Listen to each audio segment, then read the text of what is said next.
কোলাকুলি করে না।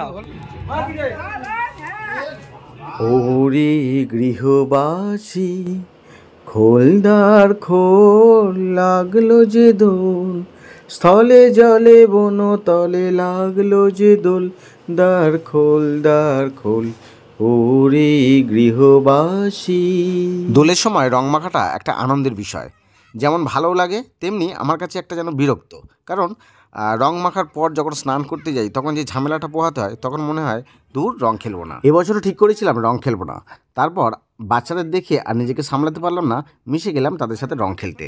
খেলবো হোলি রং দেবো না তাই কখনো হয়, খেলবো হোলি রং দেবো না তাই কখনো হয়, এসো এসো বাইরে এসো, এসো গো এসো এসো বাইরে এসো, ভয় পেও না ভয়, এসেছে হোলি এসেছে, এসেছে হোলি এসেছে, এসেছে হোলি এসেছে, এসেছে হোলি এসেছে।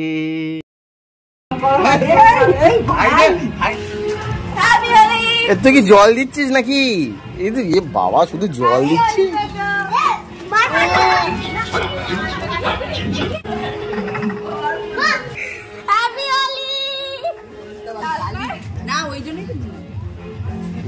ভাগে মারু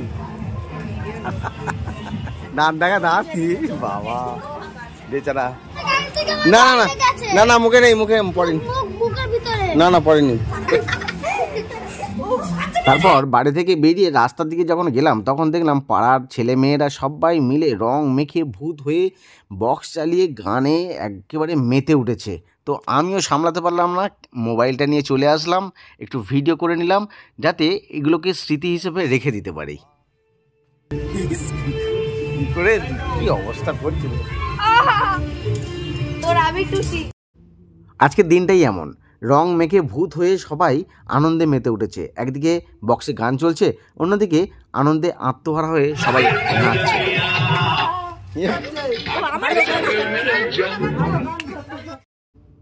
আসলে আজকের দিনটাই এমন, আজকের এই সমস্ত দিনগুলোতে সমস্ত ভেদাভেদ রাগ অভিমান ভুলে গিয়ে আমাদেরকে এইভাবেই মিলেমিশে আনন্দটা করতে হয়।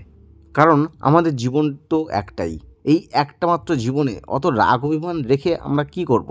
তাই সবার সাথে যদি আমরা এভাবে মিলেমিশে চলতে পারি তাহলে আমাদের জীবনটা আরও বেশি আনন্দময় হয়ে উঠবে।